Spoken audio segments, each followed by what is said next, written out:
안녕하세요. 저는 30대 중반 여자입니다.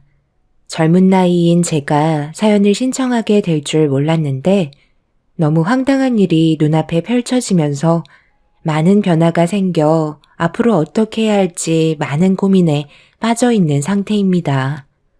사건의 시작은 결혼을 하기 위해 예비 신랑이 저희 부모님께 인사를 드린 뒤 좋은 분위기 속에 큰 문제 없이 시간을 보낸 후 집으로 돌아가고 벌어졌어요. 그 사람과 둘이서 잠깐 공원에 들려 집에서 나누지 못했던 대화를 잠깐 나누고 헤어진 뒤 집으로 돌아왔는데 언니가 연락도 없이 집에 왔더라고요. 좋았던 분위기가 순식간에 안 좋아졌고 부모님의 얼굴은 일그러져 있는 상태였어요. 언니는 저희 가족들과 등을 돌리고 몇 년간 얼굴을 안 보고 살았었거든요. 갑자기 찾아온 이유를 알지 못해 집안 분위기는 침묵만 흐르고 있었습니다. 저는 들뜬 기분으로 부모님께 그 사람에 대해서 진지한 대화를 주고받으려 했는데 언니 때문에 모든 걸 망쳐서 기분이 너무 안 좋았었어요. 눈치도 없는 언니는 저를 보며 한마디 했네요. 너는 오래간만에 언니 얼굴 봤는데 반갑지도 않아? 얼굴 표정이 그게 뭐야? 그래도 인사는 해야 하는 거 아니야? 그 난리치고 몇 년 만에 나타나 놓고 반갑게 맞아달라는 게 더 웃긴 거 아니야? 뭐 때문에 갑자기 왔는지 모르겠지만 언니 때문에 엄마 아빠랑 나는 지금까지 그 아픔을 안고 살고 있다고. 아빠는 왜 언니를 집으로 들인 거예요? 소금이나 한 바가지 부어버리셨어야죠. 그래도 양심은 있는지 형부는 안 데리고 왔나 봐? 도대체 뭐 때문에 다시 돌아온 거야? 그동안 연락 한 통 없다가 찾아온 이유가 돈 좀 달라고 찾아온 거란다. 자기가 뭘 잘못했는지도 모르면서 무턱대고 돈 얘기부터 꺼내는 게 맞는 거니? 네가 먼저 엄마 아빠 앞에 무릎 꿇고 용서를 비는 게 우선 아니겠어? 용서를 빌어도 받아주지 않을 건데 무슨 용서야? 나는 딸 자식 하나 없는 셈치고 산지 오래야. 네가 먼저 인연을 끊자고 했으면 그 말에 책임을 져야 하는 게 맞는 거 아니겠냐? 너한테는 어떠한 것도 해줄 수 없으니까 벼서방한테도 꼭 그리 전해라. 정말 너무들 하시네. 내가 그래도 큰딸인데 어떻게 이렇게까지 저를 막대하실 수 있어요? 정말 후회 안 할 자신 있으세요? 제가 먼저 찾아왔다는 건 그래도 다시 서로 좋은 관계를 만들어 나가자는 건데 너무 단호하게 거절하시면 서운하잖아요. 아빠 엄마가 이러니 제가 그런 선택을 했던 거라고요. 내가 세상에 태어나고 싶어서 나온 것도 아닌데 부모가 자식을 끝까지 책임져야 하는 건 당연한 거 아니에요? 며칠 뒤에 다시 올 테니까 그때까지 제가 얘기한 금액 맞춰주세요. 아빠, 엄마 그 정도 능력 되잖아요. 언니가 저희 가족과 몇 년간 인연을 끊고 살았었는데 이렇게까지 된 이유는 형부한테 문제가 컸었어요. 그리고 그걸 덮으려는 언니의 잘못된 행동이 부모님과의 인연을 끊게 만들어 버렸죠. 형부는 언제부터인가 노름에 빠져서는 언니 모르게 집까지 홀라당 해먹어서는 저희를 속이고 갑자기 사업을 하겠다며 저희 부모님께 돈을 빌려간 적이 있었어요. 서울대를 나왔다는 명분 하나로 분명 성공할 거라 믿고 있었는데 형부는 다른 데에 빠져 있었죠. 그런데 이 사실을 전부 다 알게 된 언니가 난리를 쳤지만 부모님이 도와주실 거라 생각하고 저희한테는 형부가 노름을 했다는 걸 밝히지 않았어요. 그런데 부모님이 돈을 빌려주셨는데도 아무런 진전이 없자 아빠는 뭔가 느낌이 좋지 않다고 느낀 뒤 언니와 형부를 집으로 불러들였어요. 그런데 형부의 양쪽 손에는 한가득 짐이 있었고 부모님 집에 눌러붙어 살려고 들어온 거였습니다.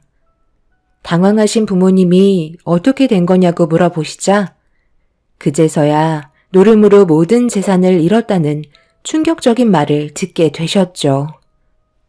아빠는 머리끝까지 화가 치밀어 올랐고 둘 다 용서하지 않겠다며 난리를 치셨는데 당연히 무릎 꿇고 손이 발이 되도록 빌어야 할 두 사람은 뭘 잘못했는지 전혀 알지 못하는 듯 오히려 불만을 털어놓았었어요. 그리고 형부가 인연을 끊게 된 결정적 한마디를 꺼냈었죠. 장인어른, 제가 누구예요? 서울대 나온 남자 아닙니까? 분명 제가 계산한 공식대로라면 많은 돈을 따야 되는 게 정상인데 아무래도 자금이 좀 모자랐던 것 같아요. 이리야 다시 구하면 되는 거고 빚도 차차 갚아나가면 되는 건데 이렇게까지 화낼 필요 없는 거 아닌가요? 집안의 가장인 제가 쥐꼬리만한 월급 받아가며 일하려고 서울대 나온 거 아니거든요. 그래서 큰돈 한번 만져보려 했던 건데 인생이 제 뜻대로 되지 않네요. 잠깐 쉬어간다 생각하고 신세 좀 지려는 거니 너무 열내지 마세요. 인생은 파도라잖아요. 쓰러질 때 있으면 다시 올라갈 때도 있는 거라고요. 그동안 저를 보셔놓고도 모르세요? 자네가 여태까지 우리를 속여왔는데 더 이상 뭘 믿어 달라는 거야? 인생은 파도? 웃기고 자빠졌네. 그런 식으로 살다가 망하는 사람 내가 살면서 얼마나 많이 봤는 줄 알아? 집까지 날려먹은 것도 모자라.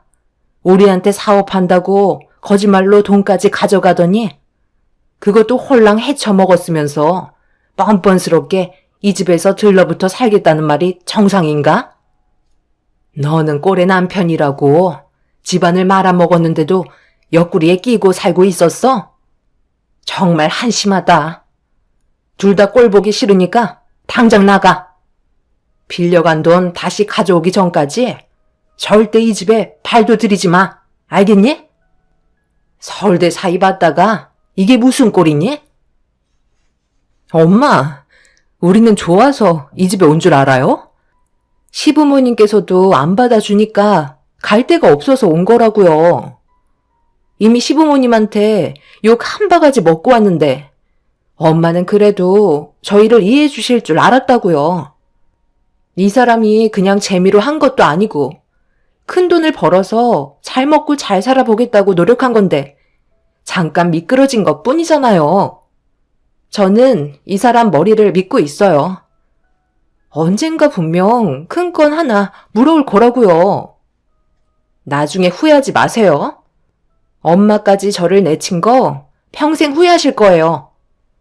자식이 어려움에 처해서 도움을 요청한 건데 어쩜 이렇게까지 매몰차실 수 있어요? 정말 너무 실망이에요. 형부와 언니는 오히려 큰 소리치며 집안이 떠나갈 정도로 화를 냈어요. 옆에서 듣고 있던 저도 두 사람의 행동에 대해 이해할 수가 없었죠. 누가 봐도 욕먹을 행동을 한 건데 고개를 빳빳이 들고 오히려 눈에 힘을 주는 모습에 저 또한 화가 치밀었습니다. 아빠는 둘 다 가만두지 않겠다며 더 이상 참지 않으셨고 결국 아빠가 난리를 치면서 언니와 형부는 급하게 집 밖으로 도망쳤네요.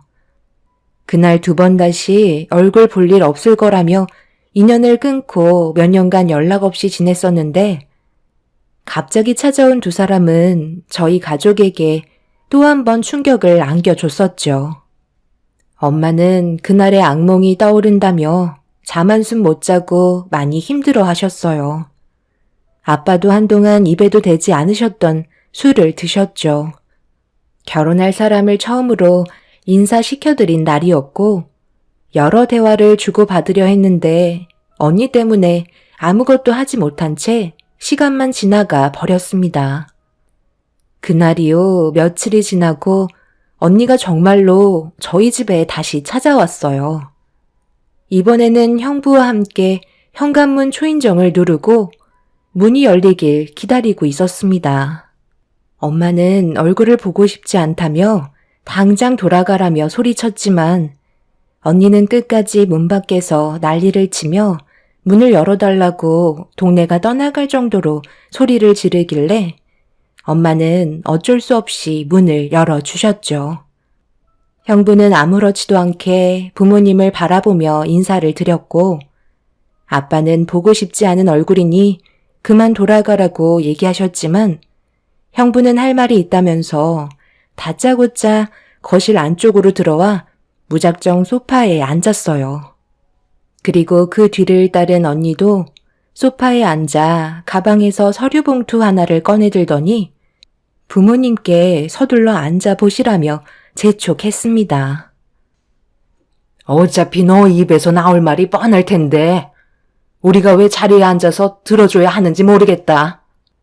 표서방은 뭐가 잘못됐는지 전혀 모르는 건가? 자네가 우리한테 빌려간 돈부터 갚아야 하는 게 우선 아니냐고. 내 말이 무슨 뜻인지 몰라? 장모님, 흥분하지 마시고 자리에 앉아보세요.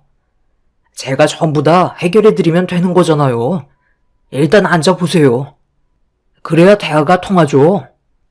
정말 좋은 건수 하나 물고 왔으니까 그냥 듣기만 하시면 된다니까요.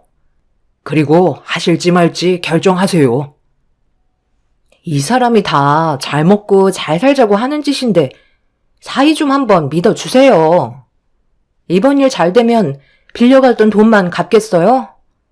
그동안 못해드렸던 만큼 현금으로 두둑하게 챙겨드릴 거라고요. 그러니 진정 좀 하시고 저희 말 좀 천천히 들어봐요. 형부는 서류 봉투에 있던 꽤 많은 자료들을 꺼내더니 하나하나 설명하기 시작했어요. 묵묵히 듣고 계시던 부모님께선 역시나 예상했던 대로 점점 얼굴이 굳어지셨습니다. 형부가 입이 마르도록 정신없이 설명을 했지만 한마디로 요약하면 부모님께서 가지고 계신 재산을 형부에게 투자하라는 말이었어요. 이번에는 무조건 성공한다며 저희는 알아먹지도 못하는 이상한 계산 공식까지 꺼내면서 부모님 지갑이 열리게 하기 위해 온 정신을 다해 설득시키고 있었습니다.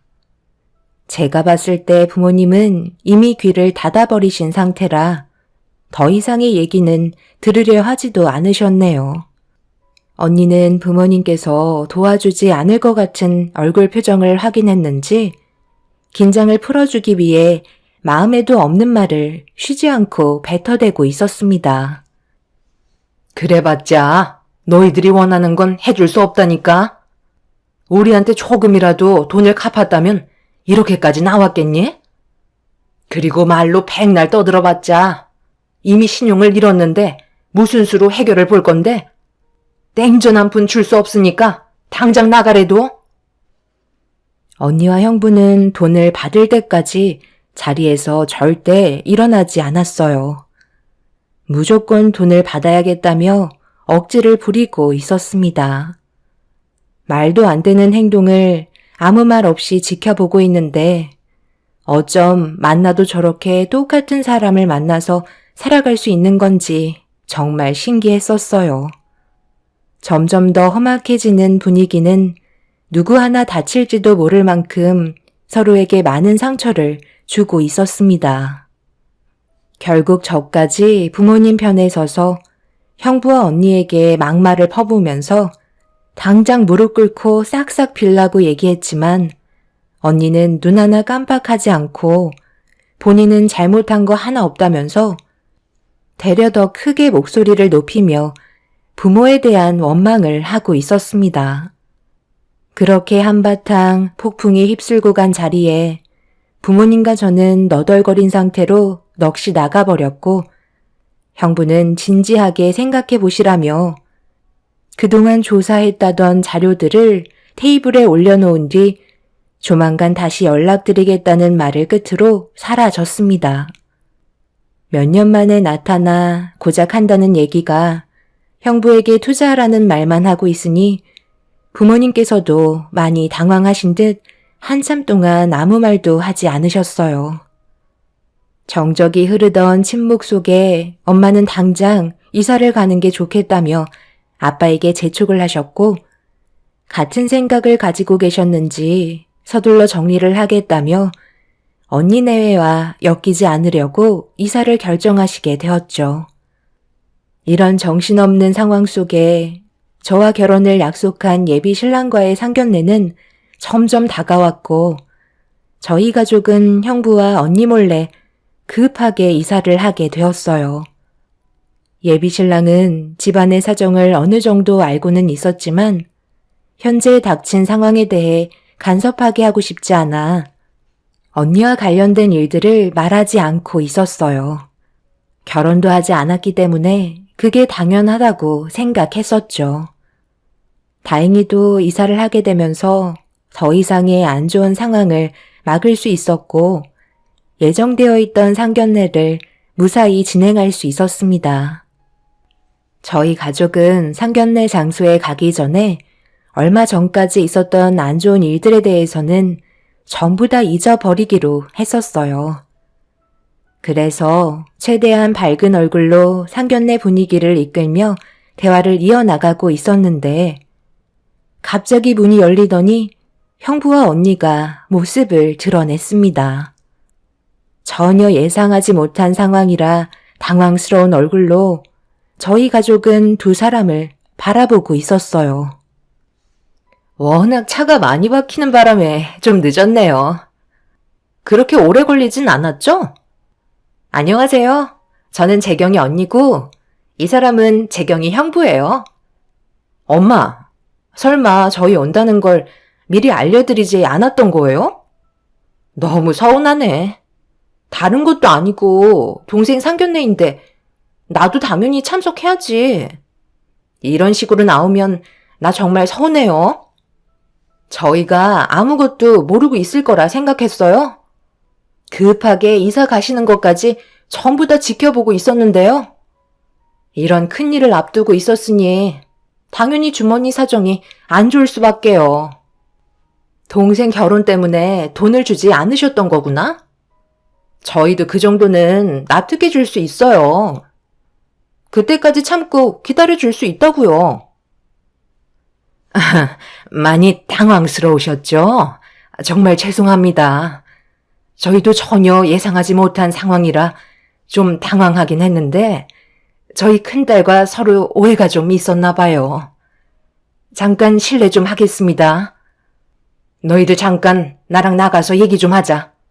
이 자리가 어떤 자리인지 알면서 이런 식으로 행동하는 건 양가 어른에 대한 예의가 아니라는 거 몰라? 동생 결혼 망치는 건 내가 절대 용서하지 않을 거니까 빨리 나오지 못해? 장모님, 저희도 한 식구인데 너무 매몰차게 보내려고 하지 마세요. 어머니, 저는 이 집안의 큰 사위라고요. 저도 동생이 얼마나 대단한 남자와 결혼을 하게 될지 너무 궁금했었다고요. 오늘만큼은 저희 휴전하시죠? 형부와 언니는 자리에 앉아서 종업원을 불러 두 자리를 세팅해 달라며 음식을 추가적으로 주문을 했고 부모님께선 화가 머리끝까지 올라오셨지만 예비 시부모님 앞에서 터뜨리지 않기 위해 꾹 눌러 참고 계셨어요. 시부모님께서도 돌발 상황에 당황스러워 하셨지만 이미 벌어진 일인 만큼 저희 부모님께 괜찮다며 자리에 앉아주길 바라셨습니다. 결국 부모님께서 예비 시부모님께 죄송하다며 고개를 숙인 뒤 자리에 앉으셨고 형부와 언니는 걸신 들린 것 마냥 앞에 놓여있던 음식들을 정신없이 입에 집어넣고 있었습니다. 양가 집안 모두가 그 모습을 한참 동안 지켜보고 있는데 어느 정도 배가 찼는지 언니가 예비 신랑에게 입을 열었고 다짜고짜 학력이 어떻게 되는지 물어봤어요. 방금 내기가 잘못된 건가? 확실하게 고졸이 맞는 거예요? 너는 언니가 결혼한 걸 지켜봤으면서 어떻게 고졸밖에 안 나온 사람과 결혼을 하겠다는 거야? 언니는 그래도 네가 명문대 정도는 나온 남자를 붙잡을 거라 생각했는데 너무 실망이다. 언니 봐봐. 너희 형부 서울대 나왔잖아. 거기에다가 대기업에서도 일을 했었고 지금이야 사업을 준비 중에 있지만 이 험난한 세상 살아가려면 무조건 머리가 좋아야 하는데 고졸밖에 안 나온 머리로 도대체 뭘 먹고 살겠다는 거야? 어르신들 앞에서 제가 이런 말씀 꺼내는 거 많이 불편하시겠지만 결혼은 현실이잖아요. 그렇지. 결혼은 무조건 현실이지. 남자가 능력이 없으면 그 집안은 말아먹는 거라고. 내가 지금까지 살면서 학력이 안 좋은 사람 많이 봐왔는데 맨날 생활에 쪼들려 살고 있더라고. 그런데 예비 동서인 자네가 고졸이라는 말에 나도 솔직히 표정을 숨길 수 없을 정도로 너무 큰 실망을 했는데 장인 장모님께선 나보다 더 큰 실망을 하셨을 거 아니야. 고졸자가 사회에 나와서 벌어봤자 입에 풀칠은 하고 살 수 있겠어? 가끔 기름칠도 해야 하는데 그런 건 상상도 못하겠네. 도대체 왜 여기까지 와서 나를 난감하게 만드는 건데? 지금 그게 할 말이야? 제발 분위기 좋았던 상견례 망치지 말고 그만 좀 나가주세요. 언니도 나한테 이러는 거 미안하지도 않아? 아빠가 돈을 안 주신다고 어떻게 내 인생까지 무너뜨리려 해? 재경아, 진정해라. 나도 내 아들한테 대충은 얘기 들었었다.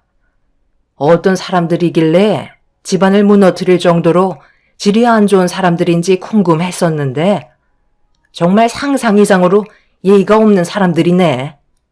그럼 우리도 똑같이 대응해줘야 하지 않겠어? 사돈어른 정말 죄송합니다. 저희도 할 말은 해야 할 것 같아서요. 솔직히 참고만 있는 것도 방법은 아니잖아요. 때로는 똑같이 대응을 해줘야 자신이 뭘 잘못하고 있는지 인지할 때가 있더라고요.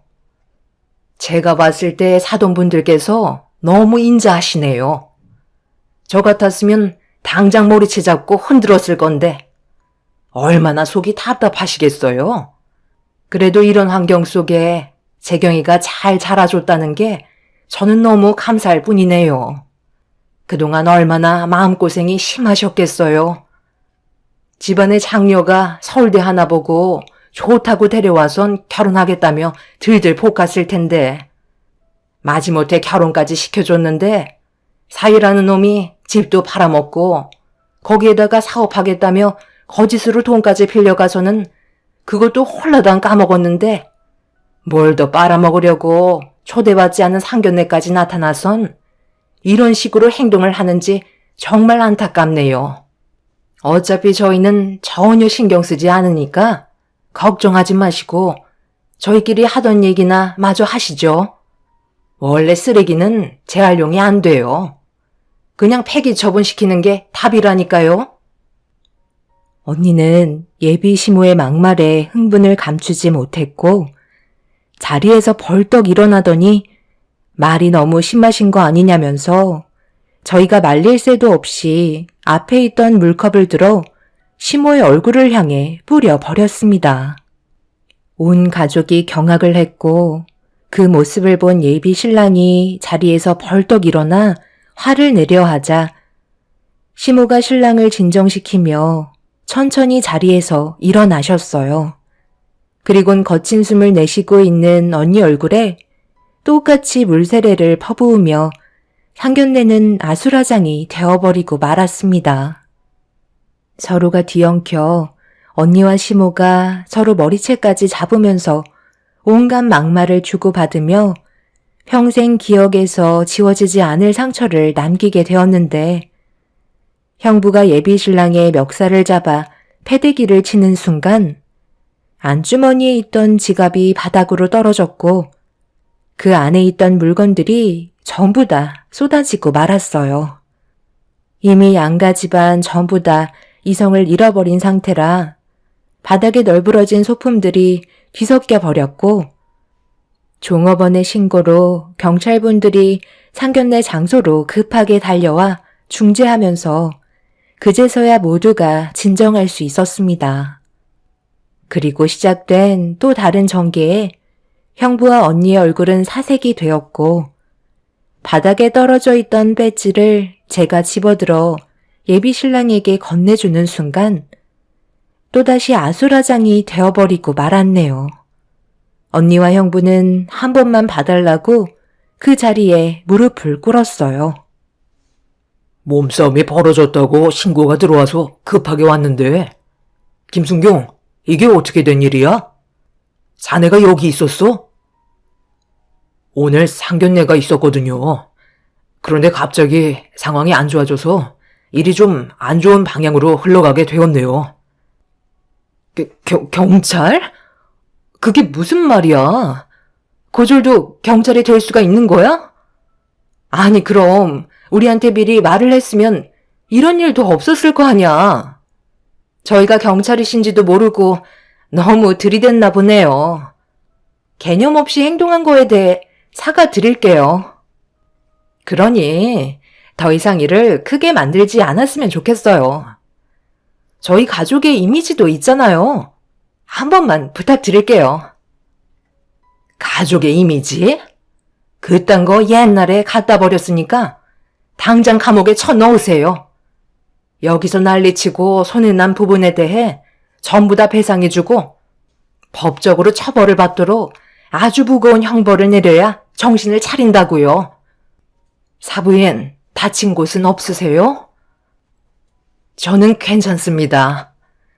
정말 같은 뱃속에서 태어난 두 딸이 어떻게 이렇게까지 다를 수 있는 거예요? 집안의 큰 장녀가 어떻게 이런 식으로 가정을 무너뜨리려는지 너무 이해가 되지 않아요. 아들, 일단 신고가 접수됐으니 조사는 받아야지. 절차대로 진행을 해야 되겠죠. 일단 다들 경찰서로 가셔야 할 것 같네요. 정말 살다 이런 부류들은 처음 봅니다. 잠깐, 경찰서? 그게 무슨 말이야? 여기서 그냥 합의 보고 끝내면 되는 거 아니야? 동서, 내가 잘못했으니까 우리 좋게 해결하자고. 경찰서까지 가서 얼굴 붉힐 필요 없잖아. 내가 정말 미안했다니까. 사람을 몰라볼 수도 있는 거지. 서울대 나온 형부가 경찰서는 무서운가 봐요? 가서 잘못된 건 처벌받고 깔끔하게 해결 보세요. 그게 우리 모두가 바라는 거예요. 너희들이 저지른 행동에 대해 벌을 받는 건 당연한 건데 경찰서 가는 게 두려웠으면 애초부터 이런 식으로 나오지 말았어야지. 형부와 언니는 경찰서에 가지 않겠다며 또다시 난리를 치기 시작했고 고삐 풀린 망아지 마냥 상견례장에서 더 난리를 치기 시작했어요. 결국 두 사람은 강제 연행이 되었고 경찰서에서 조사를 받게 되었는데 저희도 예상하지 못한 충격적인 사실이 밝혀지고 말았습니다. 형부와 언니가 다른 사람들에게 사기를 쳐서 도망치고 있는 상태였어요. 그리고 사기친 돈은 전부 다 노름으로 탕진을 한 상태였고 주머니에 돈이 없어지고 급격하게 생활이 안 좋아지자 몇 년 만에 부모님 집에 찾아와 말도 안 되는 자료들로 또다시 돈을 갈취하려고 계획을 세우고 있었다는 게 밝혀지게 되었죠. 세월이 흘러도 두 사람은 여전히 쓰레기 인생을 살고 있었어요. 서울대 나온 좋은 머리를 왜 안 좋은 쪽으로 사용하는 건지 정말 이해가 되지 않았죠. 머리가 좋은 형부는 남들과 다른 언변으로 사람들을 속여 사기친 금액의 액수도 상당했었어요. 언니도 형부에게 물들어 똑같은 생활을 하고 있었다는 게 참 안타까웠습니다. 결국 본인들의 욕심을 채우기 위해 발을 들였다가 잡히게 되고 말았죠. 형부와 언니는 본인들이 뭘 잘못했는지 아직까지도 모르고 있어요. 지금 현재 법적인 처벌을 받기 위해 구치소에 수감되어 있는 상태입니다. 피해를 본 분들이 많은지 아직까지도 피해자분들에게 연락이 오고 있다며 재판 시기가 상당히 길어질 것 같다는 소식을 접할 수 있었네요. 저희도 내년에 1월에 결혼식이 잡혀 있는데 시부모님께서는 저를 더 불쌍하게 여겨주셨고 신랑과의 결혼에 대해서는 아무런 문제를 삼지 않으셨어요. 오로지 저 하나만 보고 결혼을 그대로 진행하시겠다네요. 너무 감사하고 앞으로 좋은 날만 펼쳐졌으면 좋겠어요. 두 번 다시 형부와 언니를 마주치지 않길 간절히 바랄 뿐입니다. 남편 될 사람이 경찰이라서 오히려 든든한 것 같아요. 형부와 언니가 법적인 처벌을 받고 나와도 쉽게 접근하지 못한다는 거에 마음이 놓이네요. 제 사연 들어주신 분들, 올해의 마지막 날인 오늘 하루 마무리 잘 하시길 바랍니다. 감사합니다. 안녕하세요. 저는 나이 40 중반에 접어든 남자입니다. 한 사람을 만나 인연을 만들고 행복하기 위해 결혼을 했지만 살다 보니 생각했던 거와 다른 방향으로 흘러가게 되면서 안타까운 현실을 맞이하게 되었고 그동안 많은 변화가 있었네요. 처음 시작은 실패로 돌아갔지만 두 번은 실패하고 싶지 않아 여러분들과 소통을 하면서 조언을 구하고 싶어 이렇게 사연을 신청하게 되었습니다.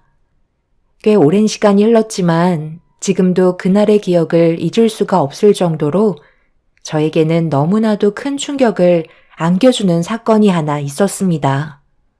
제 두 눈으로 목격하게 된 건 그때 당시 아내가 처음 보는 남자와 손을 잡고 걸어가면서 누가 봐도 연인인 것 같은 눈빛을 주고받고 있었어요.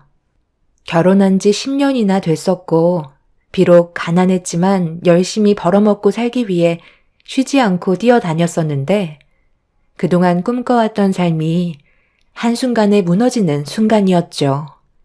하필 그날이 새롭게 시작된 건설 현장에서 일을 하던 상황이었는데 근로자들과 점심 식사를 마치고 현장으로 걸어가던 도중에 발견하게 된 거였어요.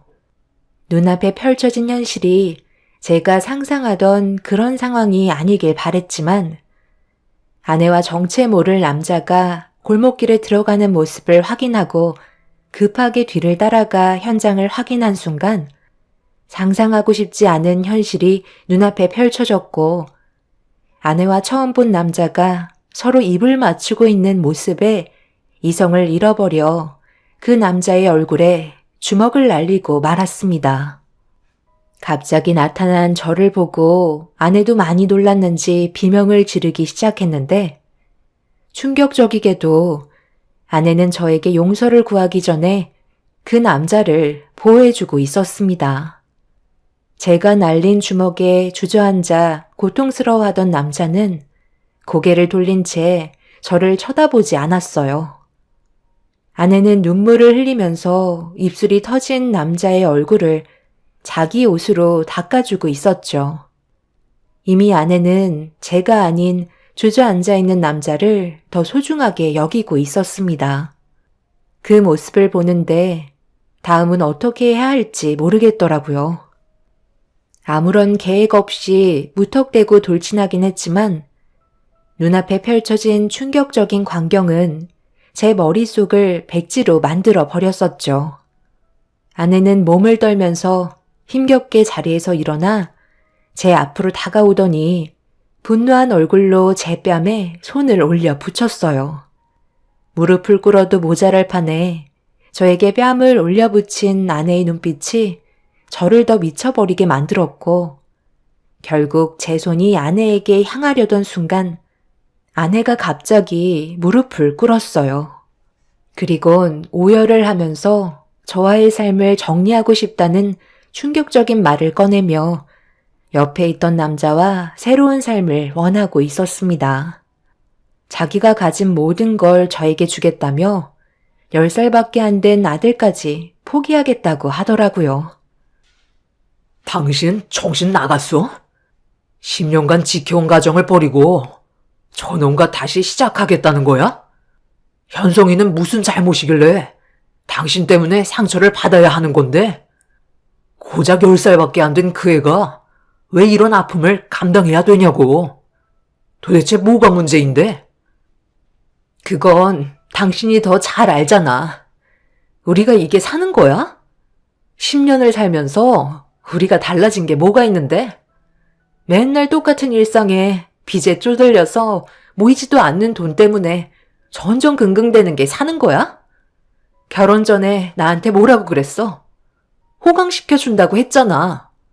그 말 하나 믿고 지금까지 버티며 살아왔었는데 10년 전이나 10년 후나 달라진 게 뭐가 있는데? 더 이상 당신 말 듣고 싶지 않고 앞으로 10년이나 20년이나 내 미래는 조금도 변하지 않을 거야. 한 번뿐인 인생 이렇게 살고 싶지 않아. 나도 제대로 된 남자 만나서 떵떵거리며 살고 싶다고. 그러니 여기까지만 하자. 당신은 현성이만 불쌍하고 나는 불쌍하지도 않아? 이제 그만하고 싶어. 이렇게까지 된 건 누구보다 당신이 더 잘 알 거 아니야. 어차피 시간 끌어봤자 좋을 거 하나 없어. 아내는 이렇게 된 게 전부 다 제 탓이라고 오히려 큰 소리 치면서 원망하고 있었습니다. 아내 옆에 있던 남자는 저와 다르게 온몸을 명품으로 치장하고 있었어요. 그와 반대로 저는 건설 현장에서 일을 하던 중이라 흙먼지로 얼굴과 옷이 더러워진 상태였죠. 그날 처음으로 제 자신이 너무 초라해 보였고 그 자리에서 벗어나고 싶을 만큼 견디기가 너무 힘이 들었어요. 아내는 나중에 다시 얘기하자며 옆에 있던 남자를 부추기며 다른 곳으로 이동해 버렸네요. 그동안 정말 가족을 위해 땀 흘리며 열심히 살아가던 저에게 절망을 안겨준 순간이었습니다. 결국 정신적인 충격에서 벗어나지 못한 저는 아무것도 할 수가 없었고 현장으로 돌아와 한참 동안 넋이 나간 채로 움직이지 않고 있었죠. 대충 상황을 파악하고 있던 동료 직원 중에 한 명이 소장님께 사정을 대신 얘기해 주면서 저는 그날 조기 퇴근을 할 수 있었습니다. 집으로 돌아와서도 현실을 받아들이기 힘들었던 저는 괴로움의 눈물을 흘리게 되었고 아무것도 모른 채 학원에서 공부를 마치고 집으로 들어온 아들은 저를 보며 당황해하고 있었어요. 아내와 결혼을 했을 때 떵떵거리며 잘 살게 해주겠다고 약속했지만 현실은 너무 달랐어요. 열심히만 하면 되는 줄 알았지만 그건 발버둥이었을 뿐 현실은 조금도 달라진 건 없었습니다. 그래서 그런지 아내는 저에 대해 많은 실망을 했는지 결국 돈 많은 다른 남자를 만나게 되었고 돈맛을 보게 돼서 그런지 가정까지 포기하는 결과로 이어지고 말았습니다. 제가 어느 정도 능력이 뒷받침됐었다면 이런 일은 없었겠지만 그렇지 못했던 상황은 저에게 불행을 안겨주었어요. 엄청나게 큰 고통을 받고 있었지만 저보다 아들이 더 걱정이었어요. 어떤 일이 벌어지고 있는지 전혀 모르고 있는 아들은 배가 많이 고픈지 제 눈치를 보며 냉장고 문을 열어 먹을 걸 찾고 있었습니다.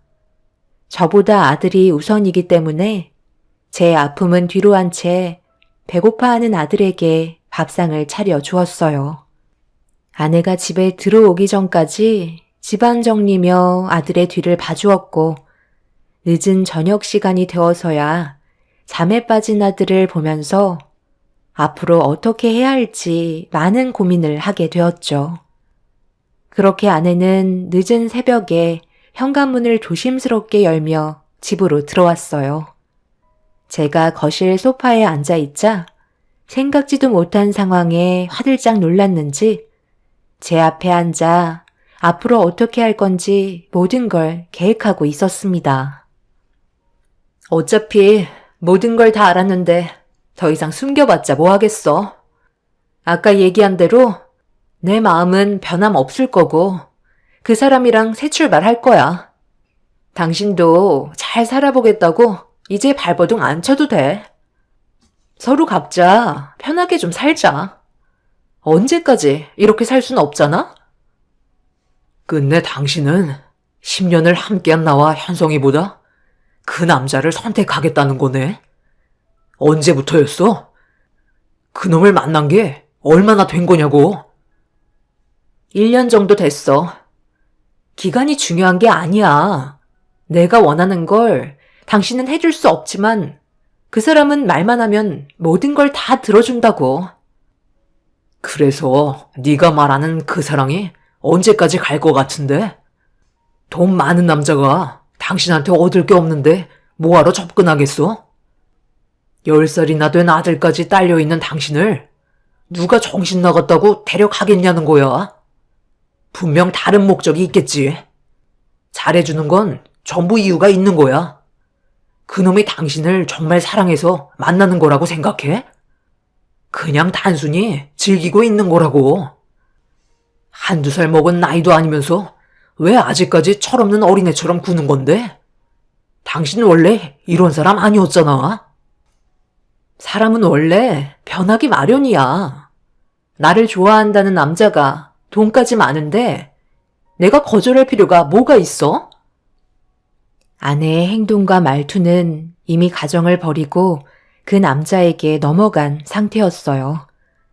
제가 아무리 발버둥 쳐봤자 달라지는 건 아무것도 없을 것 같다는 판단이 서게 되면서 결국 이혼을 준비할 수밖에 없었습니다. 그때 당시 아내에 대한 배신감도 상당했었지만 아들이 받게 될 상처 때문에 간통죄로 고소하기가 사실상 어려웠어요. 갑작스럽게 변화되는 환경을 아들이 적응하지 못할까봐 간통죄로 고소를 하지 않는 대신 아들과의 시간을 보내주길 부탁했고 아내도 처벌을 받고 싶지는 않았는지 제 의견에 따라 주었죠. 그렇게 아내와 이혼을 하게 되었는데 이 사실을 아시게 된 부모님께서 제가 일을 하고 있는 사이 처가댁에 쳐들어가 난리를 치게 되는 돌발 상황이 발생이 되면서 하던 일을 멈추고 급하게 처가댁으로 향했어요. 한 번은 터질 일이라고 생각했었지만 부모님께서 동네가 떠나갈 정도로 난리칠 줄 몰랐습니다. 처음 우리 집에 와서 내 아들과 함께 살고 싶다며 먼저 꼬신 게 누군데? 왜 우리가 피해를 봐야 하는 거야? 돌아오지 않을 내 아들 인생 이제 어쩔 거냐고. 돈 많은 남자 나타났다고 가정을 위해 열심히 뛰어다니는 내 아들을 배신해? 이제 와서 어쩌려고요? 도장 찍었고 법적으로 남남이 되었는데 뭘 바라시는 건데요? 둘이 알아서 잘 해결했는데 동네 창피하게 이런 식으로 행동하셔야 돼요? 저희는 할 말 없으니까 그만 돌아가 주세요. 박서방이, 아니 그쪽 아드님이 능력이 없어서 이런 결과를 가져온 거잖아요. 이럴 거면 애초부터 약속을 하지 말지. 왜 10년 뒤에 호강시켜준다고 해서 사람 기대하게 만들어 놓고 아무것도 변화되지 않는 삶을 안겨주냔 말이에요. 거짓말은 당신 아드님이 먼저 한 거 아닌가요? 둘 다 없이 시작했으니 당연히 그만큼 시간이 필요한 건데 약속한 시간을 어떻게 딱 맞출 수가 있겠어요. 그러는 사도는 약속한 거 전부 다 지키고 살진 않잖아요. 내 아들이 그동안 노력을 안 한 것도 아니고 한 번 뱉은 말은 지키고 싶어서 지금까지 수만 번 거르지 않고 앞만 보며 뛰어왔어요. 그런 노력을 알면 이렇게 쉽게 이혼할 수는 없는 거라고요. 며느리 얼굴 좀 봐야겠으니까 당장 나오라고 전해주세요. 이혼했다고 어떻게 시애미한테 단 한 번도 얼굴을 안 보여줄 수 있죠? 얼굴 봐서 좋을 거 없는데 이혼한다고 보여줘야 하는 건 아니잖아요. 제 딸이 알아서 잘한 것 같은데 이제 그만하시죠. 저기 박서방 왔네요. 자네 지금 이게 뭐 하는 겐가? 내가 분명 뒤처리 깔끔하게 처리해달라고 얘기했는데 이 난리를 만들어? 자네가 일을 이 지경까지 만들었으면 알아서 잘 수습해야지. 동네 창피하게 이게 뭐 하는 짓인가? 빨리 내 눈앞에서 치워주게. 말은 똑바로 하셔야죠. 지금 이런 상황을 제가 만들었다고요? 그 사람이 저를 믿고 가정을 지켰다면 이런 일은 없었겠죠. 이런다고 삶이 달라질 수 있을 거라 생각하세요? 분명 지금보다 더 안 좋은 길을 걸어가고 있는 건지도 모른다고요. 돈이 많다고 해서 마냥 좋지만은 않을 겁니다. 후회하는 날이 찾아온다 해도 저희도 절대 받아주지 않을 테니 걱정 마세요. 장모님은 두 번 다시 절대 나타나지 말라며 큰 소리 치시곤 현관문을 강하게 닫으셨어요. 엄마는 그런 모습을 두 눈으로 보면서 눈물을 흘리셨고 상당히 괴로워하고 있었습니다. 결국 그날 이후 엄마는 한동안 충격에서 헤어나오지 못하셨어요. 그래도 시간이 약이라고 처음에는 못 살 것 같더니만 한 6개월 정도 지나니 정상적인 생활을 하고 있더라고요. 가끔 변화된 삶을 적응하지 못할 때가 있긴 했지만 여러 가지 집안일의 문제는 어렵지 않게 해결할 수 있었어요. 그런데 어느 날 저희 집 문을 두드리고 있는 장모님의 다급한 목소리에 조심스럽게 문을 열었는데 눈물을 흘리고 계셨습니다. 무슨 일 때문에 그러시죠? 더 이상 볼 일 없을 줄 알았는데요. 무슨 용건이 더 남으신 건가요? 최근에 그 사람 왜 연락이 안 되죠? 현성이가 자기 엄마 보고 싶다고 보채는데 저와 약속한 건 지켜야 되는 거 아닌가요? 쓸데없는 말씀 하실 거면 돌아가 주세요. 자네도 연락이 안 되는 거야? 이를 어쩐다. 내 딸이 지금 사라진 지 일주일이 넘었는데 전화 통화도 안 되더라고. 돈 많은 남자랑 여행이나 갔겠죠. 애들도 아니고 다 큰 성인인데 알아서 처신하겠죠. 저는 할 말 없으니까 돌아가 주세요. 혹시 내 딸이 갈 만한 곳은 없는 거야? 내가 한평생 살면서 이런 적이 단 한 번도 없어서 그래. 제발 내 부탁 좀 들어주게. 남남이고 각자 인생 알아서 사는데 이런 부탁을 들어줄 만큼 제가 한가한 사람은 아니라서요. 그리고 돈 많은 그 남자한테 연락해 보세요. 그럼 대충 소식을 접할 수 있겠죠. 더는 할 말 없으니 그만 돌아가 주셨으면 좋겠네요. 그럼 문 닫겠습니다. 내 딸과 만나던 그 사람과의 관계가 잘 이루어지고 있어서 결혼 얘기까지 나왔었는데 갑자기 연락이 안 되는 게 이상하잖아. 제가 할 수 있는 건 더 이상 아무것도 없고 관여하고 싶은 마음도 없네요. 이제 그만 찾아오세요. 전 아내가 사라진 지 일주일이 흘렀고 연락 한 통 없다는 말과 함께 많이 불안하셨는지 장모는 저희 집에까지 찾아오셔서 그 사람에 대한 소식을 조금이라도 들은 게 있는지 알아보기 위해 물어보셨지만 저도 전혀 알지 못하고 있던 터라 아무런 대답도 해주지 못했었죠. 그렇게 갑자기 사라져버린 전처는 몇 달 동안 연락 한 통 없었고 그 기간이 충격적이게도 어느새 10년이라는 시간이 흘러가 버렸습니다. 그래도 얼마의 시간이 지난 뒤 금방 다시 나타날 줄 알았는데 전처는 10년 동안 단 한 번도 연락 한 통 없이 살았는지 세상을 떠났는지조차 모를 의문만 남겨둔 채 세월이 흐르고 말았습니다. 저를 버리고 결혼을 약속했던 재력이 좋은 남자의 존재도 함께 사라져버린 상태였어요. 그리고 이런 상황이 벌어지고 난 뒤 10년간 자기 딸의 생사조차 알지 못한 채 살았던 장인 장모님은 마음의 병이 심하게 왔는지 장모님이 먼저 세상을 떠나게 되셨고 장인어른이 그 뒤를 따라가시고 말았네요. 자기 딸을 찾겠다고 전국을 떠돌아다니다 세상을 떠났으니 분명 눈도 쉽게 감지 못했을 겁니다. 저는 아내와 이혼을 하고 아들과 함께 더 악착같이 살아가고 있었어요. 그리고 사업 하나를 시작해 꽤 성공적인 삶을 살아갈 수 있었습니다. 노력은 배신을 하지 않는다고 열심히 뛰어다닌 만큼 저에게 더 큰 보상으로 돌아왔어요. 그렇게 전처의 존재를 제 머릿속에서 지우고 정신없이 살아가던 어느 날, 직원들과 함께 점심 식사를 마치고 사무실에 들어가던 도중 은행 365 코너 앞을 지나치고 있는데 어떤 사람이 제 옷깃을 잡으며 밥값 1,000원을 구걸하고 있었어요. 헝클어진 긴 머리로 얼굴을 가리고 있었고 여기저기 다 뜯어지고 악취가 진동하는 모습을 보니 안타까운 마음에 현금이 없던 터라 10만 원을 뽑아 건네주었죠. 돈을 받은 여자는 1,000원도 아닌 10만 원을 받아서 그런지 저에게 몇 번이나 감사하다는 말을 건넨 뒤 근처 식당으로 급하게 들어갔어요.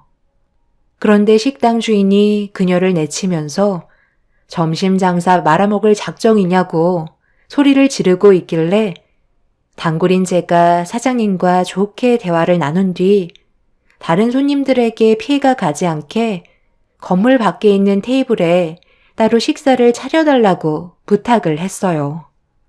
제 얼굴을 봐서 한 번만 부탁을 들어주겠다며 음식을 내어주었고 헝클어진 머리 사이로 내어진 음식을 급하게 먹고 있는데 거뭇거뭇한 얼굴이 어디에선가 많이 본 듯한 낯이 익은 얼굴이길래 가까이 다가가니 충격적이게도 10년간 자취를 감추고 모습을 드러내지 않았던 전처였습니다. 말도 안 되는 현실을 믿을 수 없어 아무 말도 없이 급하게 음식을 먹고 있는 전처의 모습을 보고 있는데 누군가 저를 부르는 목소리에 고개를 돌렸고 제가 있는 곳으로 가까이 다가온 사람은 다름 아닌 1년 동안 저희 업체가 계약을 성사시키기 위해 노력을 쏟아붓고 있던 한 회사의 회장님이셨습니다. 회장님이 지나가던 길에 저를 보게 되었는데 길거리에서 구걸하는 불황인을 도와주고 있는 모습을 보고 감동을 받으셨는지 저희 회사에 대한 이미지를 좋게 봐주셨습니다. 그리고 그동안 제가 1년 동안 저희 업체와 계약을 성사시키기 위해 회장님을 따라다녔던 노력을 그 자리에서 보상을 받을 수 있었네요. 회장님은 저희 업체와 계약을 하길 원하셨고 일정이 잡힌 대로 연락을 주겠다며 돌아가셨어요. 제가 정말 바라는 일이었지만 눈앞에 펼쳐진 전처의 모습을 보고 있으니 기분이 좋지만은 않았어요. 저와 아들을 버리고 잘 살겠다며 떠나간 아내가 10년 만에 나타나 불황인의 모습을 하고 있으니 한숨밖에 안 나오더라고요. 급하게 식사를 끝낸 전처가 자리에서 일어나려고 하자 10년 만에 처음으로 아내의 이름을 부르며 가까이 다가갔는데 뭔가 느낌이 좋지 않았습니다. 제가 누군지 알지 못하는 듯 저에게 또 다시 돈을 구걸하기 시작했어요. 제정신이 아닌 듯 초점 또한 잃어버린 눈빛은 심각한 상태라는 걸 단번에 알 수 있었고 과거에 제가 겪은 아픔을 뒤로한 채 일단 집으로 데려갈 수밖에 없었네요. 정말 다행인 건 돈을 주겠다는 말에 저를 순순히 따라왔고 제가 아내를 데리고 집으로 들어오자 집에 있던 아들이 자기 엄마의 충격적인 모습을 보고 입을 다물지 못하고 있었습니다. 그리고 뒤이어 방에서 나오신 부모님께서 제가 데려온 아내를 보고 경악을 하셨네요. 어머니는 정신이 온전치 않은 아내를 왜 집으로 데려왔냐고 화를 내시는 것보다 일단 급하게 화장실로 데리고 들어갔어요. 그런데 잠시 뒤 어머니의 비명소리에 저희 가족은 모두 급하게 화장실로 달려갔는데 두 눈으로 볼 수 없을 정도로 충격적인 몸 상태를 가지고 있었습니다. 온몸이 상처투성이었고 머리에도 몇 바늘이나 꿰맨 흉터가 남아 있었죠. 10년간 아내에게 어떤 일이 벌어진 건지 알 수는 없었지만 몸에 남아있던 흔적들은 그동안 얼마나 고통스러웠을지 느낄 수 있었습니다. 어머니는 아내를 씻겨준 뒤 데리고 나와 주방으로 향했어요. 씻기는 도중에도 계속해서 배가 고프다는 말에 어머니는 곧바로 밥을 차려주었고 저는 그 모습을 보면서 경찰에 도움을 요청하게 되었어요. 잠시 뒤 저희 집에 방문한 경찰에게 그동안 제가 겪었던 일들을 전부 설명해 준 뒤 아내를 데려갔던 그 남자에 대해 조사를 진행해 주길 원했어요. 그런데 제가 알고 있는 건 10년 전의 기억뿐 아무런 단서도 없었기 때문에 수사에는 어려움이 있을 거라고 설명을 해 주었습니다. 상황이 어떻게 될지 몰라 당분간 저희 가족이 보살피기로 결정을 하게 되었고 어머니는 혹시라도 모를 단서가 입고 있었던 옷에 남아 있을까봐 여기저기 뒤져봤지만 아무것도 찾을 수가 없었네요. 그날이요, 아내를 데리고 병원에도 찾아가 어떤 상태인지 확인을 해보니 외부의 강한 자극으로 인해 정신적 쇼크가 온 상태라 시간이 지나도 회복이 불가능할 수 있다는 진단을 받았습니다. 갑자기 사라져버린 시점부터 현재까지 어떻게 살아왔는지 알 수 없었지만 분명한 건 아내가 이용을 당했다는 거였어요. 그리고 경찰은 10년 전에 이런 사건이 몇 번 있었지만 해결되지 않아 현재도 어려움을 겪고 있다고 수사에 어려움이 있을 거라고 알려주었습니다. 거짓된 모습으로 남을 꿰어서 어디론가 데려간 뒤에 이용하는 수법이었고 병이 들거나 더 이상 쓸모가 없다고 판단될 때 다시 길거리로 나온다며 제 아내도 똑같은 방법으로 이용당한 거라고 설명해주고 있었습니다. 범인을 잡기에는 아내가 어디에서부터 모습을 드러냈는지 확인하기에는 너무 광범위해서 수사는 어려울 것 같다는 말을 듣게 되었어요. 10년 만에 나타난 아내가 정신이라도 온전하면 분명 해결될 수 있는 문제이지만 그게 언제인지 기약도 없는 상태라 현재까지 치료를 받고 있는 상태입니다. 그리고 저희 업체와 계약을 진행하겠다던 회장님도 이 사실을 알게 되신 이후부터 저를 더 안쓰럽게 생각하셨는지 적극적으로 도와주셨고 회사에 좋은 영향을 많이 받게 되었습니다. 회장님 덕분에 제 사업도 좋은 결과를 가져오면서 앞으로 저희 회사의 미래는 밝아졌지만 앞으로 어떻게 살아야 할지 걱정이네요. 어머니는 저에게 할 만큼 했다고 전처를 놓아달라고 하시네요. 지금 저런 모습을 하고 있는 게 안타깝지만 어쩌겠니? 그건 자기 업보인걸. 자기가 결정한 인생길이잖아. 엄마는 네가 또다시 현성애미랑 엮이는 걸 보고 싶지 않다. 앞으로 할 일이 얼마나 많은데 정신도 온전치 않은 쟤를 우리가 데리고 있을 순 없어. 현성이 엄마이긴 하지만 그건 어디까지나 너와 법적으로 혼인 관계일 때 얘기고 10년 전에 너희들을 버리고 떠나가 버렸잖아. 혼자서 잘 먹고 잘 살겠다고 가차없이 등을 돌렸는데 만약 정신이 돌아온다고 해도 우리가 과연 행복할까? 너도 이제 새로운 인생 살아야 되고 더 좋은 여자 만나야지. 성공한 인생 쟤 때문에 또다시 무너지는 꼴 보고 싶지 않다.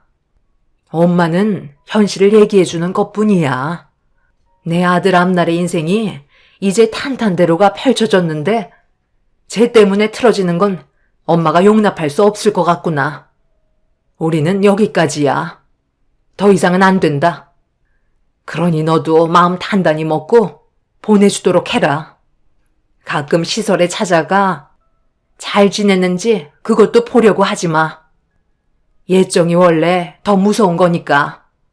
시설에 가면 알아서 잘 살아갈 거다. 우리 집안이 이제서야 안정권에 접어들었고, 너도 정상적인 생활을 하는데 그만큼 오래 걸렸는데 또다시 불행을 겪게 된다면 엄마는 더 이상 살기 힘들 것 같구나. 아직까지도 며느리가 너한테 주었던 그 상처는 내 머릿속에 생생하게 남아있는데 데리고 산다 한들 행복한 날들이 찾아오겠니? 엄마가 봤을 때 절대 좋아질 수 없을 거다. 이 문제는 현성이도 이해해 줄 거야. 네가 그동안 얼마나 힘들어했니? 눈물도 많이 쏟아냈었고 술에 의지한 시간들도 많았는데 정작 너를 버리고 떠난 쟤는 자기가 뭔 잘못을 했는지도 모르고 있잖니. 내 아들이 또다시 눈물을 흘리는 모습은 두 번 다시 보고 싶지 않다. 어머니의 말에 저 또한 어느 정도 수긍하고 있었어요. 제 아들의 엄마이긴 하지만 이미 법적으로 이혼한 상태이고 앞으로 저에게는 더 좋은 날들이 펼쳐지게 될 텐데 또다시 아내 때문에 제 인생이 불행해지고 싶지 않아 부모님의 말을 따르기로 결정하게 되었어요. 제 아들 현성이도 과거의 아픔 때문인지 어른들의 말에 반박하진 않았지만 저희 가족의 선택이 옳은 걸까요? 여러분들의 의견도 들어보고 싶어서 이렇게 사연을 작성하게 되었어요. 현명한 방법이 무엇인지 알려주시면 많은 도움이 될 것 같습니다. 아직까지 해결되지 않은 많은 것들이 있지만 저희 가족이 짊어지고 갈 만큼 여유가 있는 것도 아닙니다. 그런데 전처가 저와 아들을 버렸으니 저도 똑같이 당해보라고 아내를 버리는 것 같은 느낌이 들어 기분이 좋지는 않습니다. 그래서 여러분들의 조언도 듣고 어떤 선택을 하는 게 제일 현명한 방법인지 알고 싶네요. 소수의 의견보다 다수의 의견이 더 많은 도움이 될 것 같습니다. 제 사연을 들어주신 분들 늘 건강 유의하시고 뜻깊은 하루 되시길 바랍니다. 감사합니다. 안녕하세요. 저는 2살 된 아들 하나 키우고 있는 30대 중반 여자입니다. 얼마 전에 큰형님이 저희 집에 찾아왔었는데요. 모든 일이 전부 저 때문에 일어난 일이라며 난리를 치더니 한 번만 용서해달라고 바닥이 흠뻑 젖을 정도로 오열을 해서 제가 지금의 상황을 어떻게 받아들여야 할지 몰라 고민에 빠져 있는 상태입니다. 2년 전에 남편과 결혼을 하자마자 임신을 하게 되면서 가족 모두가 축하해 주었는데 큰형님만 유독 저를 마음에 들어하지 않았어요. 저를 왜 싫어하는지 이유를 알지 못해서 답답하기는 했지만 시간이 지나면 괜찮아질 거라 생각했었는데 뭐가 잘못된 건지 큰형님은 제가 하는 모든 걸 싫어했습니다. 임신 중에 스트레스를 받는다는 건 저도 그렇고 뱃속에 있는 아이한테도 좋은 영향을 주지 않기 때문에 해결 방법을 찾아야만 했어요. 그래서 형님과 단둘이 있는 시간이 필요할 것 같아 시댁에 모임이 있을 때 기회를 살피다가 형님과 단둘이 대화를 하고 싶다며 자리를 만들어 대화를 시작했어요. 할 것도 많은데 무슨 할 말이 있길래 따로 보자는 거야? 쓸데없는 말 하려는 건 아니지? 용건만 간단히 해줘. 형님, 혹시 제가 뭐 실수한 거라도 있나요? 저는 정말 잘하려고 노력 많이 하는 것 같은데 형님 눈에는 아직 부족해 보이는지 마음에 들어하지 않는 것 같아서요. 문제가 있으면 바로 잡을 수 있는 방법을 알려주셨으면 좋겠어요. 내가 도대체 왜 그러는지 이유를 모르겠다면 아주 잘 느끼고 있는 거야. 동서한테 직접적으로 해를 가한 것도 없으니까 당연히 그렇게 생각할 순 있겠지. 사람 싫어하는데 이유가 있는 건 아니잖아? 그래서 이해를 못하는 거야. 나는 동서를 아무 이유 없이 싫어하는 것뿐이라 뭘 해도 그냥 눈에 가시거리밖에 안 돼. 내 말 무슨 뜻인지 알겠지? 그러니 잘 보이려고 노력할 필요가 없다는 거야. 할 말 끝났으면 일어나 봐도 되지? 바빠 죽겠는데 고작 이런 일로 나를 부른 게 정말 어이가 없다.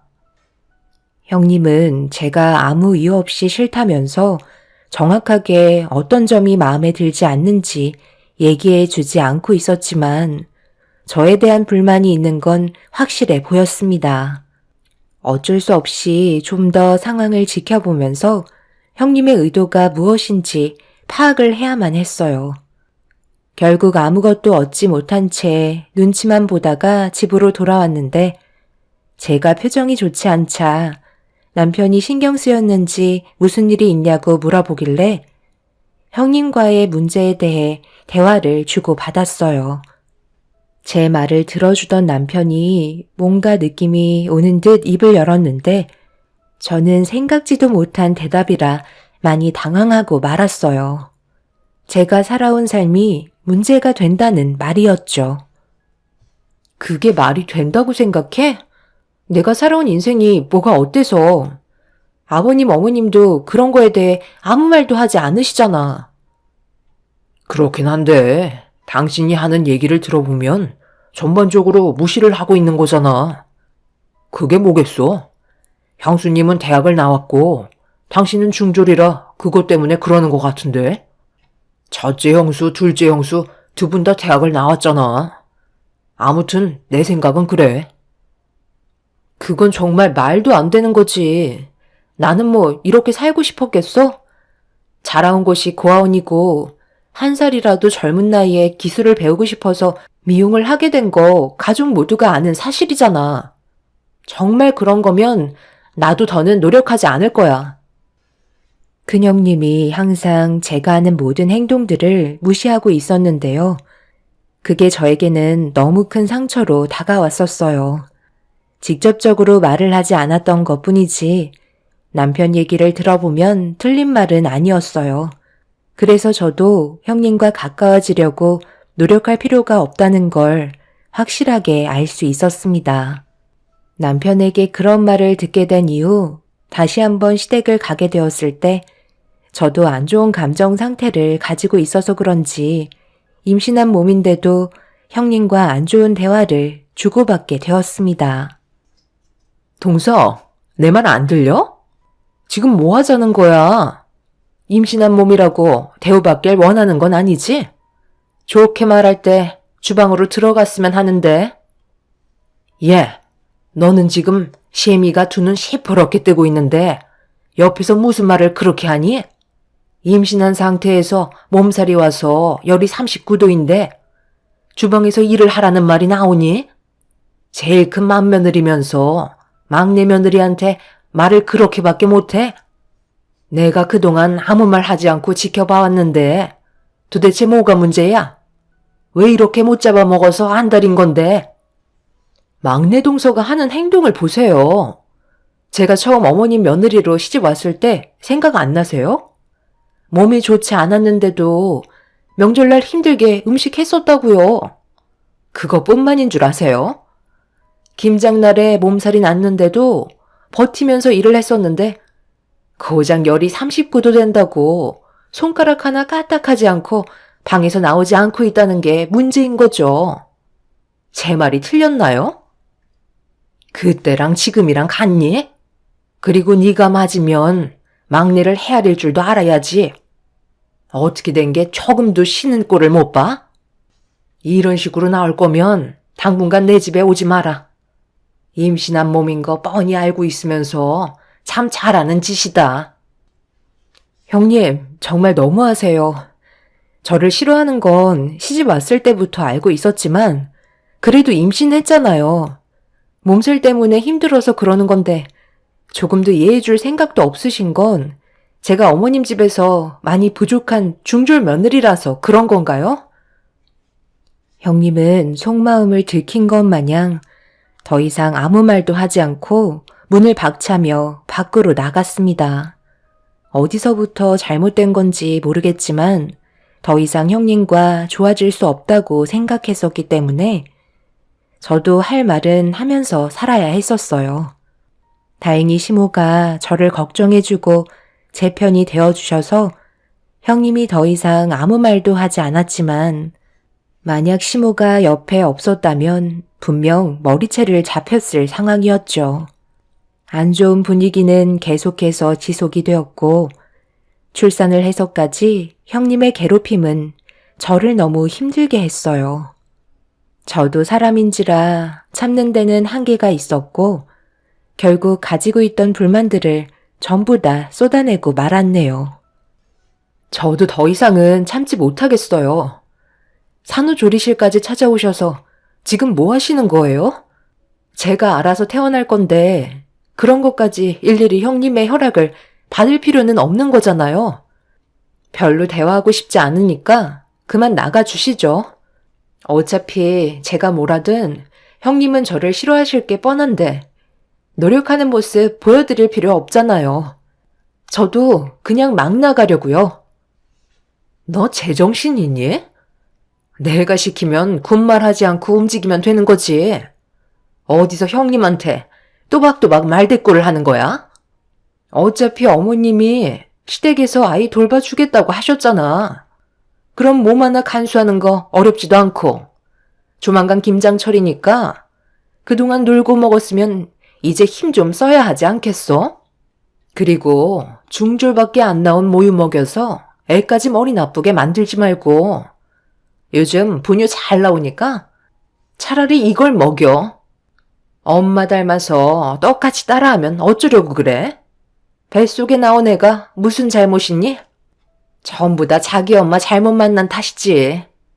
내가 특별히 신경 써서 사온 거니까 아끼지 말고 싹싹 긁어서 먹여라. 알겠지?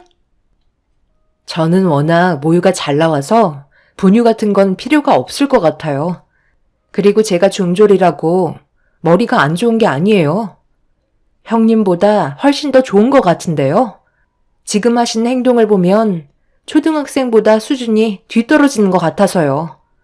그리고 형님은 딸만 둘이지만 저는 어머님이 그토록 원하시는 아들을 낳아드렸잖아요. 작은 형님도 딸 하나 낳아서 키우고 있는데 제가 어머님 집안에 장손을 낳아줬다는 것부터가 기적 아닌가요?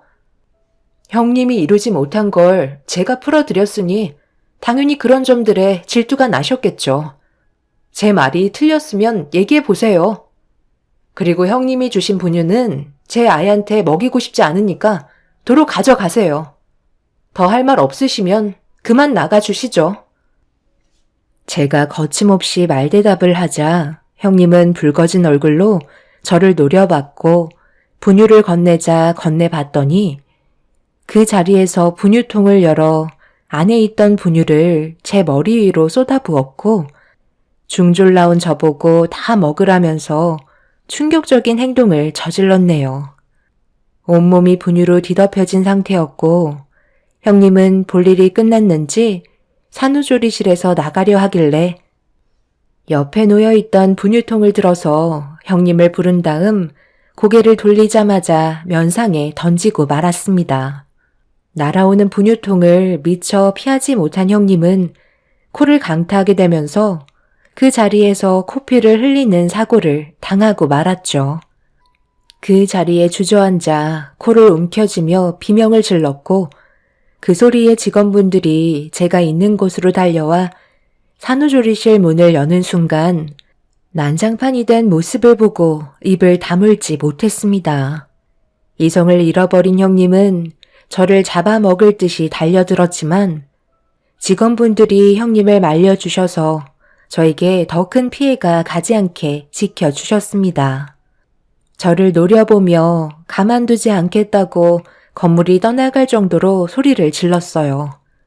제가 손해볼 건 없었기 때문에 형님이 더 이상 두렵지 않았고 결국 이런 문제가 시모의 귀에까지 들어가고 말았습니다. 한 사람으로 인해 집안의 분위기가 점점 안 좋아지자 시모도 더는 지켜보고만 계시지 않으셨어요. 너 지금 나랑 뭐 하자는 거야? 내 성격 몰라서 이런 식으로 행동하는 거야? 산후조리실에 찾아갔으면 조용히 있다가 가면 될 것을 분유통으로 한바탕 난리를 쳤었다며?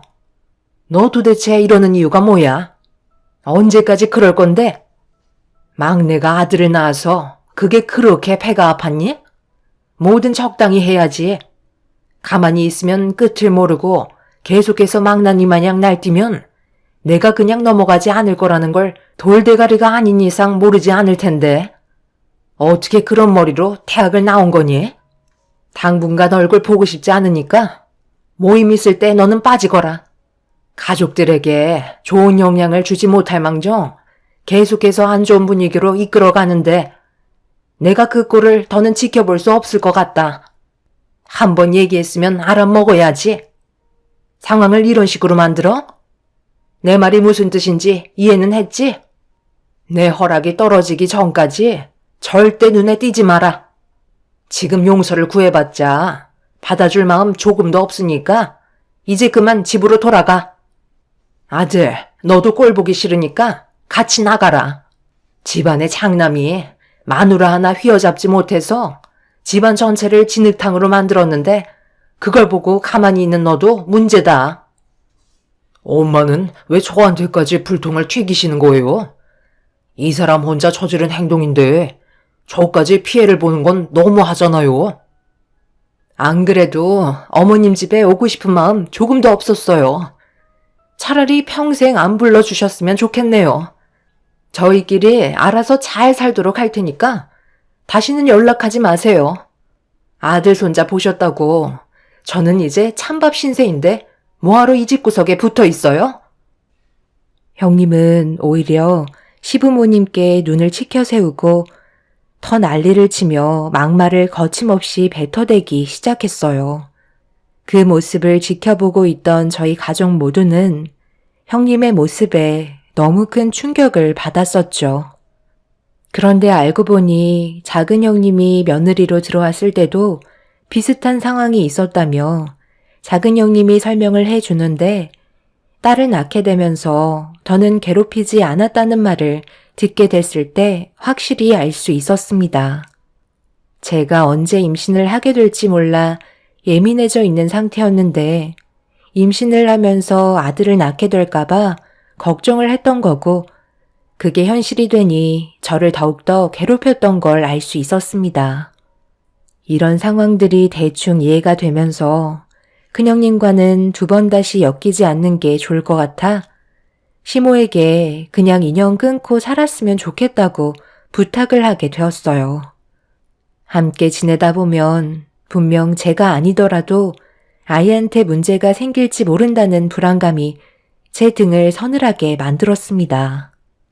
그래서 형님이 집으로 돌아간 뒤에 걱정하고 있는 것들을 전부 시모에게 털어놨고 시모도 어느 정도 예상은 하고 계셨는지 제 말을 들어주셨어요.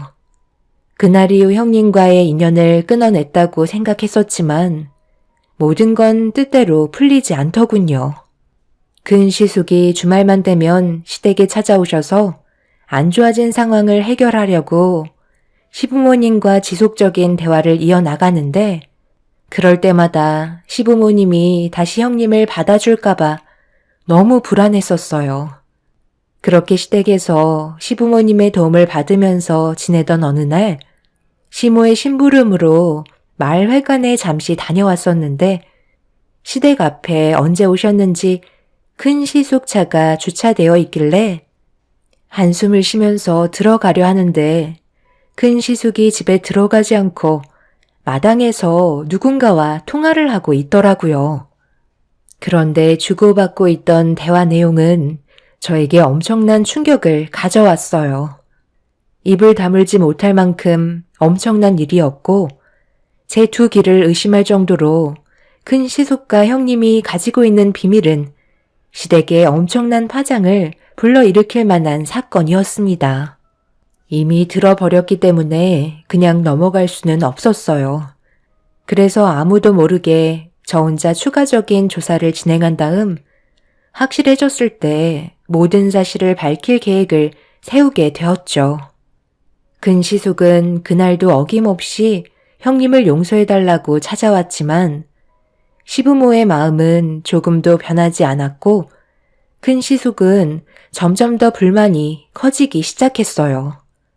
결국 안 좋은 감정 상태로 돌아간 이후 한동안 시댁에 찾아오지 않고 있었습니다.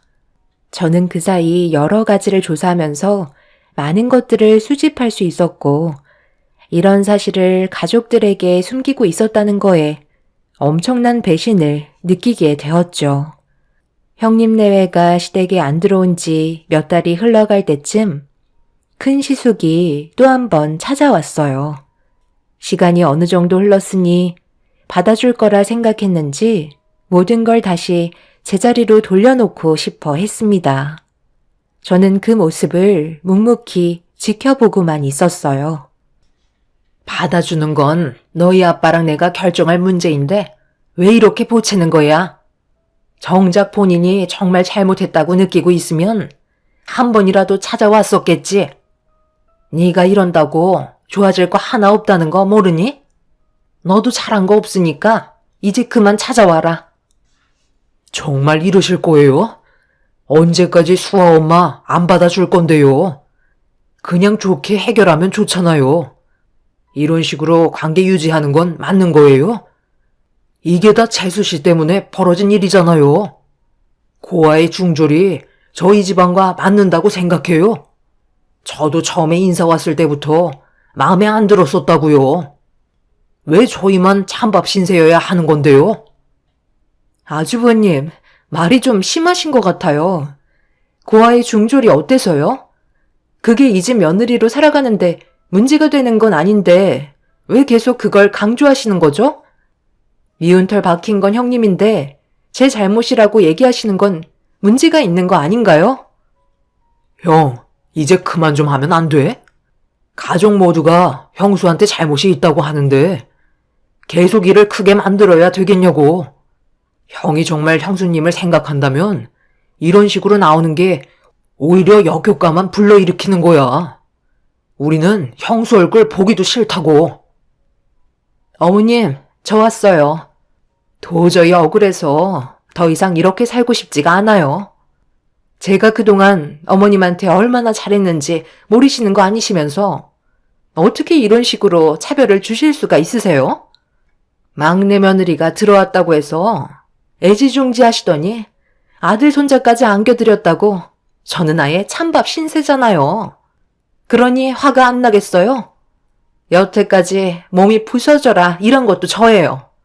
매년 집안 행사 있으면 두 팔 걷고 움직였는데 좋은 말 한 번 해주신 적 없으시잖아요. 그래서 무슨 말이 듣고 싶은 거야? 칭찬을 듣고 싶은 거니? 아니면 용서를 받아달라는 거니? 그러는 너는 나한테 할 말이 그것뿐이야? 다른 할 말은 없는 거니? 어떻게 된 게 너희들만 생각하고 내 입장은 단 한 번도 생각해주지 않는 거지? 내가 지금까지 살아오면서 너희들이 좋다면 뭐든지 다 해줬고 결혼까지 허락해줬으면 감사하게 생각해야지. 계속해서 일을 이런 식으로 만들어? 너희가 애들보다 한두 살 더 먹었으면 좀 더 이해하고 배려할 줄도 알아야지. 마지막으로 기회를 줄 테니까 할 말 있으면 해봐라. 내가 이 정도까지 얘기했으면 알아먹어야지. 나한테 숨김없이 모든 걸 털어놓는 게 좋을 거다. 그렇지 않으면 두 번 다시 용서하지 않을 거고 뒤따라오는 일들은 너희들이 전부 다 짊어져야 할 거야. 무슨 말인지 알았으면 기회를 줄 때 사실대로 얘기해라. 너희들이 지금 생각하고 있는 그걸 말하라는 거야. 무슨 말씀을 하시는지 저는 전혀 모르겠는데요. 어머님, 혹시 치매 오셨어요? 도대체 저희한테 뭘 원하시는 거예요? 그동안 나를 속이고 살아서 기분이 좋았니? 분명 기회를 줬는데 마지막까지 너는 나에게 실망만 안겨주는구나. 이거 받아라. 그리고 여기에 있는 내용 모두를 해명해야 할 거야. 이미 배는 떠났지만 아직 법적인 처벌이 남아있다는 걸 인지하고 있어야 할 거다. 우리 집안의 맏며느리로서 마지막 기회를 한 번 더 주는 거니 전부 다 설명해라. 시모는 형님에게 서류 봉투 하나를 건네주었어요.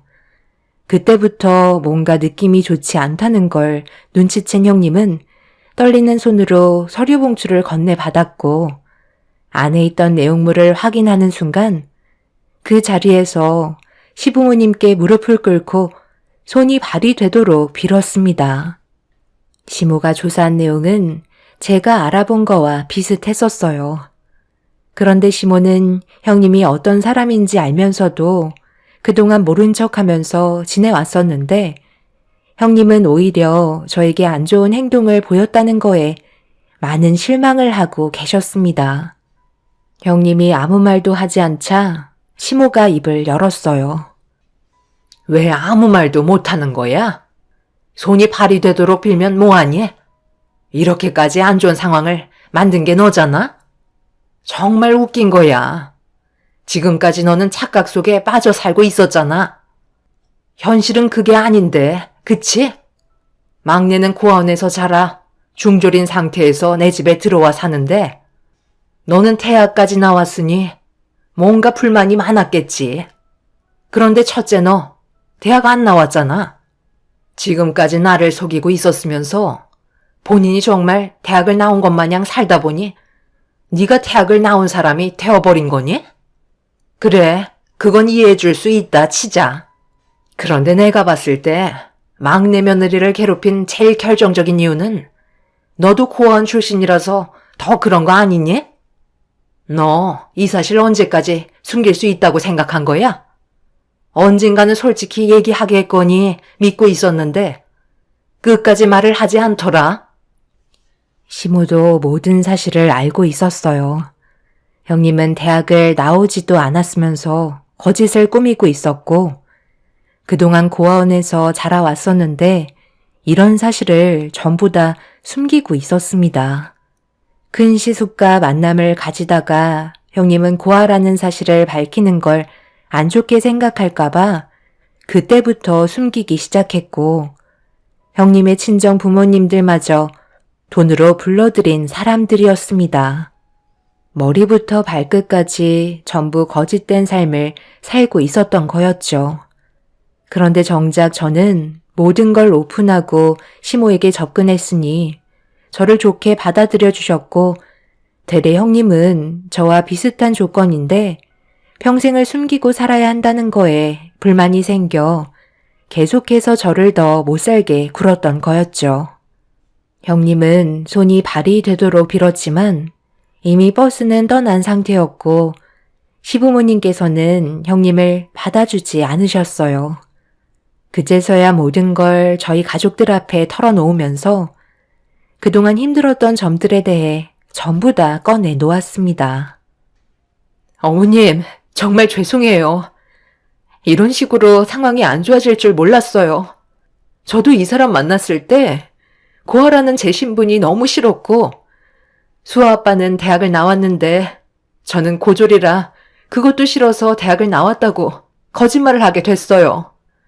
그만큼 수아 아빠를 사랑했었기 때문에 놓치고 싶지 않아 어머님께 결혼하겠다고 인사드리러 왔을 때 솔직하게 털어놓을 수가 없었어요. 하루하루 정신적으로 힘들었었는데 시간이 지나면서 어느새 제 감정도 무뎌졌고 입 밖으로 꺼내지 않으면 모를 줄 알았는데 전부 다 알고 계실 거라곤 정말 꿈에도 몰랐어요. 저는 힘들게 이 사람과 결혼을 했는데 막내 동서는 큰 어려움 없이 자기가 고아 신분에 중졸이라고 얘기하는데 어머님이 아무렇지도 않게 받아주시는 거 보고 놀랐었는데 그날 이후부터 제가 손해를 보는 것 같은 느낌이 들어서 괜히 싫어진 거였어요. 거기에다가 아들 손자까지 낳았으니 제 속은 말이 아니었다고요. 그래서 상황을 이런 식으로 만들어? 내가 아무 말 하지 않고 묵묵히 있었던 이유가 네가 불쌍해서 그랬던 거야. 지인 결혼식을 갔다가 사돈분들을 만나서 인사를 하려는데 전광판에 사돈분들이 모르는 사람의 부모로 되어 있는 걸 본 적이 있었다. 그래서 그 사람들을 데려다가 물어보니 결혼식 대행이라는 걸로 나를 속여서 결혼을 했다는 걸 알게 됐는데 처음에는 너무 화가 치밀어 올랐지만 고아로 자라온 네가 내 아들과 행복하게 살고 싶다는데 그걸 내친다는 건 내가 너무 매정한 것 같아. 모든 사실을 알면서도 가슴속에 묻어둔 거였다. 그런데 너는 정작 감사한 줄 모르고 이런 식으로 행동해? 어머님, 정말 죄송해요. 오늘 이 시간 이후로 2번 다시 이런 일 없도록 할게요. 마지막으로 한 번만 봐주시면 안 될까요? 그렇게 할 수 없을 것 같구나.